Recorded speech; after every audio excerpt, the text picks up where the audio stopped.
साथियों, तेलंगाना की कांग्रेस सरकार भी जनता से किए वादे भूल गई है। वहां कांग्रेस, वहां की सरकार जंगलों पर बुलडोजर चलवाने में व्यस्त है। प्रकृति को नुकसान, जानवरों को खतरा, यही है कांग्रेस की कार्यशैली।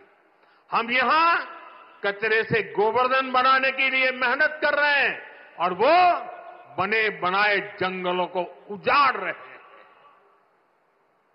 यानी सरकार चलाने के दो मॉडल आपके सामने हैं। एक तरफ कांग्रेस का मॉडल है जो पूरी तरह झूठ साबित हो चुका है, जिसमें सिर्फ कश्मीर कुर्सी के बारे में सोचा जाता है। दूसरा मॉडल बीजेपी का है जो सत्य के आधार पर चल रहा है, बाबा साहब आंबेडकर ने दी हुई दिशा पर चल रहा है, संविधान की मर्यादाओं को सर आंखों पर चढ़ा के चल रहा है और सपना है विकसित भारत बनाने के लिए प्रयास करना।